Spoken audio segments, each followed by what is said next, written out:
다만은 저는 그 중에서 이삭을 참 좋아합니다. 이삭을 보면 특별히 이룬 게 없는 사람이에요. 다윗처럼 왕이 된 것도 아니고 모세처럼 이스라엘을 애굽에서 이끌어낸 사람도 아니고 엘리야와 같이 무슨 큰 능력을 행하지도 않았던 사람이 그저 평범한 사람입니다. 그럼에도 불구하고 아브라함의 믿음을 이어받았고 또 그 믿음을 아들 이삭에게 전해줌으로써 믿음의 족장이라고 하는 그 고귀한 이름에 그의 이름이 올라간 것을 우리가 보게 되죠. 오늘 이삭 이야기를 좀 하려고 하는데요. 우리가 어떤 큰 역사를 이루는 것도 중요하지만 변하지 않고 우리의 믿음을 지키고 나아가는 것도 참 귀한 일이고요. 이게 결코 쉬운 일만은 아닙니다. 아버지의 신앙을 이어받아서 그 신앙을 내 자녀에게 전해주어서 우리 집안을 믿음의 집안으로 만들어가는 것, 이거 아무나 하는 것 아닙니다. 귀한 일이에요. 이삭도 그 일이 거저된 것이 아닙니다. 이삭의 생애를 보게 되면 평범했지만 그 평범함 속에서 그 삶을 이어가며 평안한 삶을 누린 데에는 거저된 것이 아니고요. 이삭에게도 수많은 도전이 그 삶에 있었다는 것을 우리가 발견하게 됩니다. 오늘 말씀은 26장 전체에 대한 말씀인데 시간 관계로 끝부분만 좀 읽었습니다. 자, 이삭이 어떤 일에 도전함으로써 구약에서의 믿음의 족장이 될 수 있었느냐? 첫째로 그는 하나님의 말씀에 순종하는 일에 도전을 했어요. 하나님의 말씀에 순종하며 살기로 결단했다는 거죠. 오늘 26장 1절을 보면 그 땅에 큰 흉년이 들었는데 아브라함 때 한 번 들었었고 이삭 때에 또 흉년이 왔다 이렇게 이야기를 해요. 흉년이라는 게 자주 있는 건데 뭐 이렇게 기록을 했을까? 보통 흉년이 아니라는 얘기죠. 특별히 이 브엘세바 이 지역은요, 비가 오지 아니하면 농사도 지을 수 없는 곳이에요. 1년에 딱 2번 우기에 비가 오는 것으로 끝나고 1년 내내 바짝 말라있는 땅입니다. 비가 내려도 그 땅 자체가 석회질이기 때문에 다 땅속에 스며들어가 버리지 우리처럼 고여서 웅덩이를 만들거나 아니면 강으로 흘러가는 일이 별로 없는 그런 곳이 바로 이 이삭이 살던 지역이에요. 그래서 큰 가뭄이 왔어요. 믿음으로 사는 사람의 삶에도 가뭄이 옵니다. 안 오는 게 아니에요. 그런데 그 가뭄을 내가 어떻게 반응하느냐, 이것이 믿는 사람과 안 믿는 사람의 차이예요. 하나님은 믿는 자냐 믿지 않는 자에게 똑같이 비를 내리시고 똑같이 해를 주신다 그랬어요. 거기서 어떤 반응을 보이느냐가 중요한 것이거든요. 처음 이삭이 보인 반응은 그저 평범한 반응이에요. 가뭄이 왔구나. 여기서 못 살겠구나. 어디 가야 살 수 있을까? 그래서 식구들과 함께 보따리를 다 싸가지고 아브라함처럼 애굽으로 내려갑니다. 그래서 한참 애굽으로 내려가다가 그랄 지방에 이르게 되었는데 그 그랄 지방에서 하나님이 이삭에게 나타나셔서 말씀을 주세요. 어떤 말씀을 주시냐 하면 애굽으로 내려가지 말고 이 땅에 그대로 있어라 라는 명령을 내리세요. 애굽으로 가지 말라는 겁니다. 왜? 거기는 약속의 땅이 아니고 거기에 갔다가는 애굽 문화에 이삭이 젖어들어서 하나님을 떠날 수도 있기 때문에 가지 말라고 한 것입니다. 하나님은 이삭이 약속의 땅을 떠나는 것을 원하지를 않으셨어요. 그런데 그랄에 머물러 있다가는 이삭은 할 일이 없어요. 왜냐하면 이삭이 거하던 브엘세바는 산지입니다. 그리고 거기는 목축을 하면서 살아야 되는 곳이에요. 반면에 이 그랄 지역은 평지예요. 이곳에서는 농사를 짓는 곳이에요. 땅을 파면 그래도 우물이 좀 나오고 물이 있어서 농사를 지을 수 있는 곳이라는 말이죠. 그런데 이삭은 농사를 지어본 적이 없는 사람이에요. 양만 치고 돌아다니는 유목민이었지 농사를 지은 사람이 아니에요. 애굽으로 내려가지 않고 여기서 농사를 지으며 산다? 이거 쉬운 결단이 아닙니다. 여러분 혹시 농사 지어보셨어요? 저도 집이 좀 실패하는 바람에 시골 가서 한 1년 산 적이 있는데 그때 아버님이 농사를 지었거든요. 근데 옆집 밭하고 우리 집 밭은 왜 그렇게 차이가 나나 모르겠어요. 옆집은 도마도가 이만한데 우리 집은 요만해가지고 말이에요. 이게 커지지를 않더라고요. 근데 옛날에는 경험으로 농사를 지었지만 요새는 또 과학이더라고요.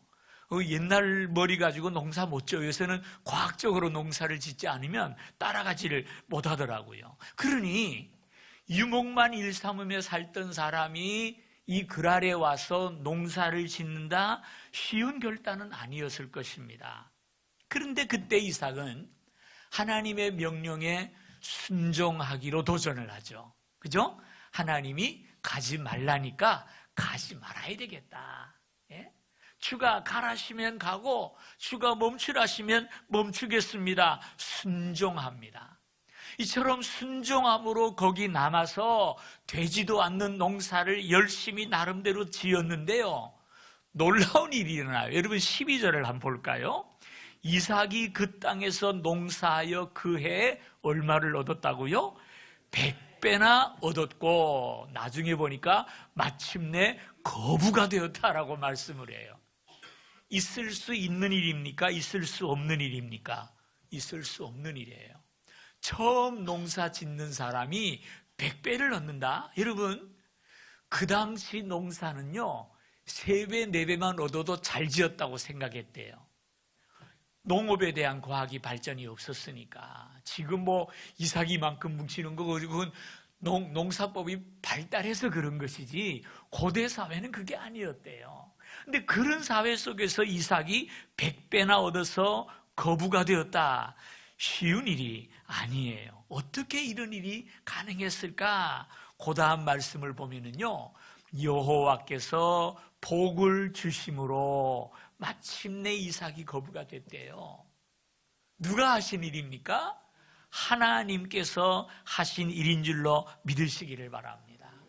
농사를 지을 줄 몰랐던 이삭이었지만 하나님이 복을 주시니까 그 순종하는 이삭이 너무나 이뻐서 하나님께서 복을 주시니까 100배를 얻는 은혜가 그에게 임하더라는 말입니다. 여러분, 우리 그리스도인이 사는 법과 농사꾼이 사는 법은 다르다고 저는 믿어요. 그리스도인이 사는 법은 하나님 때문에 사는 것인 줄로 믿으시기를 바랍니다. 경험보다도 실력보다도 능력보다도 하나님이 나와 함께 하시면 능치 못함이 없을 줄 믿으시기를 바랍니다. 하나님은 순종하는 자녀에게 복을 주십니다. 여러분, 오늘 이삭과 같이 순종하기로 결단하고 순종의 삶에 도전하는 이 새벽이 되기를 주님의 이름으로 축원합니다. 자, 그래서 100배를 얻고 거부가 되었는데 문제가 일어났어요. 무슨 문제가 일어났죠? 이삭이 가난했을 때는 문제가 없었는데 거부가 되니까 주변의 사람들이 시기가 일어나게 된 거예요. 그래서 이삭이 파놓은 우물을 흙으로 메꾸어 버려요. 왜 그랬을까요? 핑계는 많죠. 이 우물 판 다음부터 우리 우물에 물이 안 나와. 그러니 메꿔야 돼. 메꿨어요. 또 파면은 이번에 와서 뺏어갑니다. 여긴 우리 땅이야. 내가 맡아놓은 거야. 작년에 내가 팔려고 그랬어. 그러면서 뺏어가요. 자, 이때 이삭에게는 또 하나의 도전이 필요했죠. 이들과 싸워서 지킬 것이냐, 아니면 그래서 양보하고 참을 것이냐. 두 가지 결단이 그에게 필요했어요. 그때 이삭은 인내하며 양보하기 하고 살기로 결단을 한 겁니다. 첫째 결단은 하나님께 순종하는 거고요. 두 번째 결단은 이웃에게 양보하고 인내하며 살기로 도전한 거예요. 시기심 때문에 우물을 메꾸기도 하고 3번이나 빼앗아 갔지만 이삭은 그것을 다 양보합니다. 인내합니다. 왜 그들이 뺏어갑니까? 시기심 때문이죠. 그죠? 남이 잘 되는 것을 보지 못하기 때문이에요. 그런데 여러분 잘 들으셔야 돼요. 시기심은 너도 망하고 나도 망하는데 먼저 내가 망한다는 사실을 기억을 하셔야 돼요. 시기심을 가지고 싸우면 어느 농가에 농부가 살았는데요. 나귀하고 염소를 키웠답니다. 나귀하고 염소를 키웠는데 나귀는 묵묵히 주는 밥 먹고 열심히 일을 해요. 짐을 지으면 짐을 지고 가고 쟁기를 끌려면 쟁기를 끌고 나귀는 열심히 일을 하는데 염소는 맨날 놀고 먹잖아요. 그죠? 뭐 하는 일이 없이 먹기만 해요. 그러니까 주인이 자연히 일 잘하는 나귀를 보고 아이고 수고했다 그러고 먹이도 잘 주고 그러면 자기는 맨날 찬밥이에요. 그래서 염소가 가만히 생각하니까 기분 나빠요. 저놈의 나귀를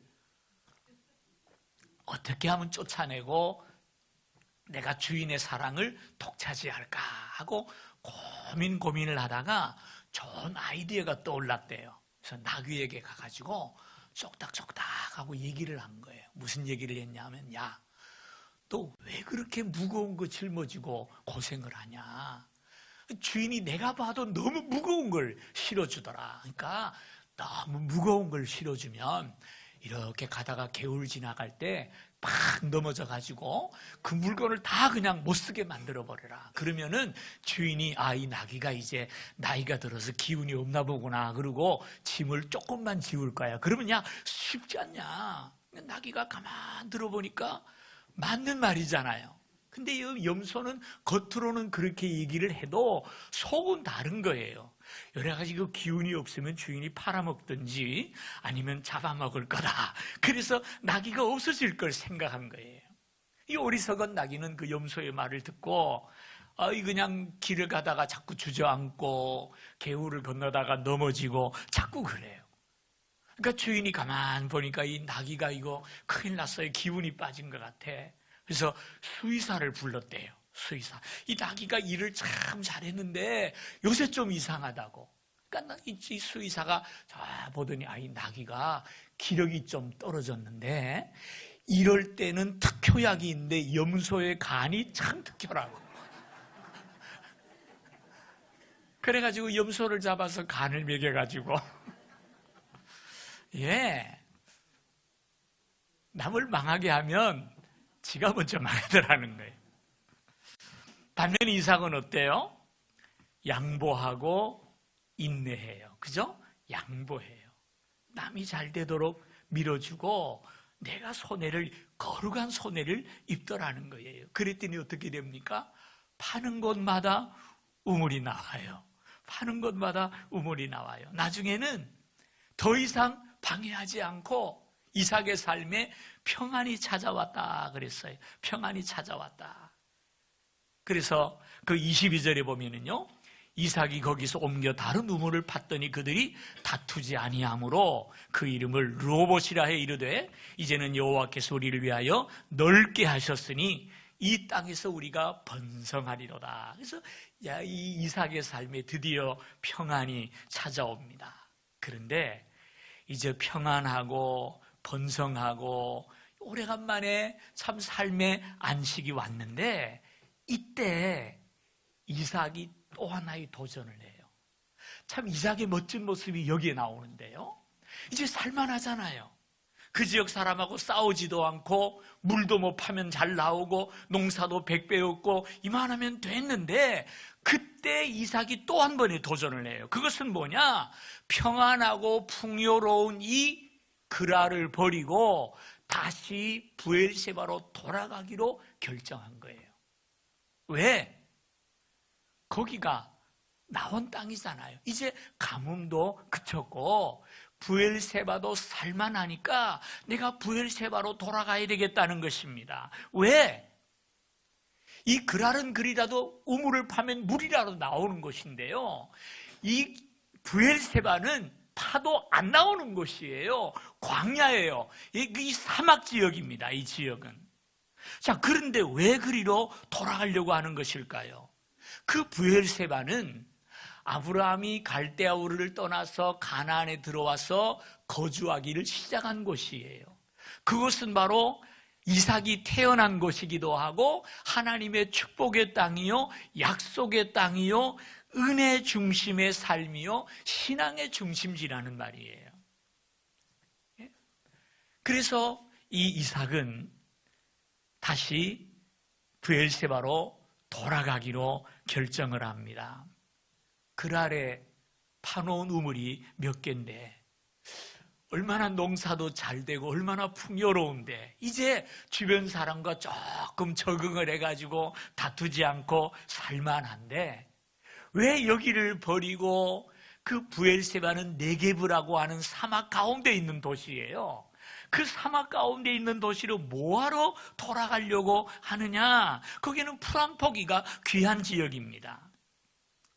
그렇게 결정한 이유는 육신적인 안일과 풍요로움보다는 하나님을 중심한 삶을 선택한 거예요. 그곳은 약속의 땅이요, 하나님과 교통할 수 있는 고독한 광야예요. 그러나 그 고독 때문에 하나님을 찾아 교통할 수 있고 그 궁핍함 때문에 하나님을 찾아서 도움을 구하며 기도해야 살 수 있는 것이 브엘세바라는 말이에요. 다시 말해서 이삭은 육신의 풍요와 평온함보다는 하나님을 찾으며 살기를 원했고 하나님의 도우심을 체험하며 살기를 원했기 때문에 다시 브엘세바로 돌아가기로 도전한 거예요.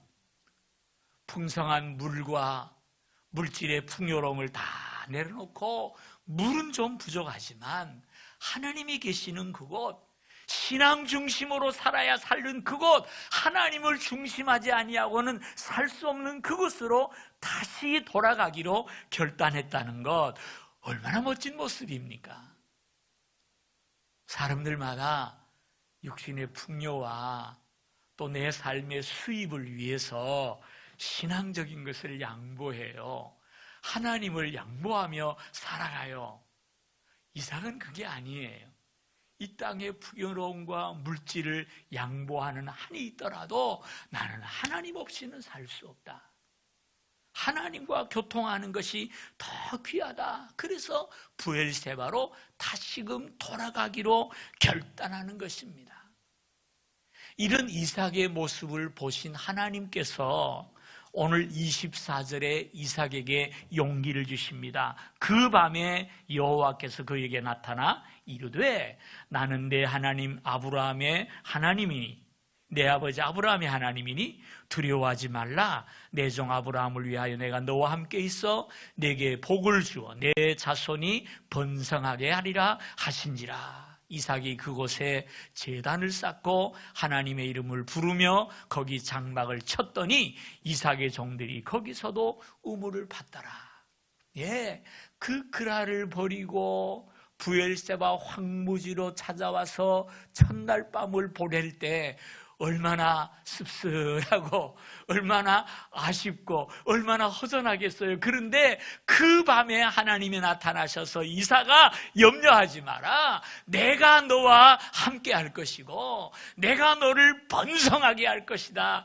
약속을 주시더란 말이에요. 그것뿐 아니에요. 그 다음날 아침에 그 종들이 나가서 우물을 팠는데 우물이 나왔어요. 예? 기적의 샘이 터져 나오더라는 말입니다. 여러분 잘 들으세요. 우리가 하나님 중심으로 살기로 결단하고 하나님 중심의 삶을 위하여 도전하면은요, 하나님께서 우리를 버려두지 않으세요. 하나님께서 바라보시고 기뻐하시고 그에게 더 큰 복을 내려주실 줄 믿습니다. 브엘세바에 가서도 여전히 이삭은 잘 되고 하나님의 복을 누립니다. 여러분, 이 모습을 쭉 지켜보던 사람이 하나 있었어요. 그랄 지방의 왕이었던 아비멜렉이라는 사람입니다. 이 양반이 이삭이 자기 나라에 와서 사는 모습을 다 보았고, 부엘세바로 돌아간다 그래가지고 저 정신 나간 놈 아니야, 이제 살만한데 왜 가나 그랬는데, 거기 가서도 우물을 파니까 물이 나오고 잘 된다니까 이 아비멜렉이 겁이 덜컥 난 거예요. 그래서 선물을 들고 이삭을 찾아왔어요. 뭐하러? 화친하러 찾아왔어요. 왜? 이 사람 건들면 큰일 나겠구나. 이 사람 앞으로 크게 될 사람인데 미리 사겨놔야 되겠다. 그러고 찾아온 거예요. 찾아와서 두 가지 얘기해요. 28절에 보니까 여호와께서 너와 함께 하심을 우리가 분명히 보았다. 29절에 보니까 너는 이제 여호와께 복을 받은 자니라. 안 믿는 사람이 말이에요. 이방인이 말이에요. 너는 하나님께 복을 받은 사람이구나. 하나님이 너와 함께 하심을 우리가 분명히 보았다. 그러니 너도 우리를 해치지 말고 나도 너희를 해치지 않고 우리 서로 사이좋게 잘 살자. 그러고 와서 고백을 하더라는 거예요. 여러분, 어떻게 이삭에게 이런 결과가 나왔습니까? 싸워서 이겼습니까? 재판에서 승소했습니까? 태극기를 흔들었습니까? 아니란 말이에요. 인내하고 양보하고 하나님 중심으로 하나님만 바라보고 살았더니 하나님께서 복을 주시고 하나님께서 승리를 주시고 하나님께서 은혜를 내려 주신 줄 믿습니다. 어느 정도입니까? 세상 사람들이 알게 될 만큼 하나님께서 그에게 복을 주시더라는 말이에요. 돈보다도 하나님을 선택하고 육신의 풍요로움보다도 내 영혼의 만족을 위하여 하나님을 찾는 일에 도전했더니 이런 역사가 이삭에게 나타난 줄을 믿습니다. 이삭은 세 가지를 도전했어요. 순종하며 살리라, 양보하며 살리라, 하나님 중심의 삶을 살리라. 이 도전이 이삭을 이삭되게 했고 아버지에게 물려받은 믿음을 자식에게 전해줌으로써 믿음의 족장이 된 줄을 믿습니다. 오늘 이삭을 바라보면서 한 가지 좀 적용을 하십시다. 여러분의 이웃들은 여러분의 삶을 통해서 하나님이 함께 하심을 보고 있습니까? 오늘 여러분의 삶이 하나님의 영광, 하나님의 도우심을 이웃에게 보여주고 있느냐는 말이에요. 잘 살긴 잘 사는데 안 믿는 사람이 볼 때 뭐 지난해나 똑같네, 그러고 보고 있습니까? 아니면 저 사람은 저래가지고 안 될 것 같은데 어떻게 저렇게 잘 될까? 망해야 되는데 어떻게 저렇게 승승장구할까? 하나님이 도와주시는구나. 우리 믿는 사람들이 이런 이야기를 들어야 할 줄로 믿으시기를 바랍니다. 여러분, 그리스도인이 세상 속에 산다는 거 쉬운 거 아니잖아요. 얼마나 어려워요. 그런데 오늘 이삭은 우리에게 그것을 가르쳐주고 있어요. 뭐라고? 가능한 일이라고. 하나님께 순종하고 그저 달라는 대로 양보하고 하나님을 중심으로 살아가면 하나님께서 우리를 도우시는 까닭에 넉넉히 승리할 수 있으리라고 우리에게 약속하고 계시는 것입니다. 우리도 이삭처럼 하나님을 믿고 순종하며 양보하고 하나님을 중심으로 살기로 결단하고 도전하면 하나님께서 우리를 도우심으로 말미암아 반드시 이 땅에 우뚝 서서 주님의 영광을 드러내게 될 줄로 믿습니다. 오늘 우리의 문제는 환경이 문제가 아니에요. 사랑과의 갈등이 문제가 아니에요. 진정한 문제는 그런 문제들에 대해서 믿음으로 반응하지 못하고 세상 사람과 똑같이 반응하는 것이 우리의 문제 아니겠습니까? 하나님을 중심으로 생각하고 하나님께 순종하며 양보하면서 믿음의 반응을 보여주십시다. 이 세상의 주관자는 하나님이세요. 이삭을 복주신 하나님은 오늘 우리에게도 살아계셔서 영원한 복을 내려주실 줄 믿습니다. 지금 고통받고 있습니까? 어려움이 있습니까? 이웃과의 갈등이 있습니까? 이기려고 다투지 말고, 너무 성급하게 반응하지 말고 이삭처럼 양보하고 하나님께 순종하며 하나님 중심의 삶을 살아보십시다. 그때 하나님은 우리를 도우시고 우리의 삶을 축복하시고 이삭과 같은 하나님의 영광을 드러내는 삶을 살도록 이끌어 주실 줄 믿습니다. 우리 함께 찬양하십시다.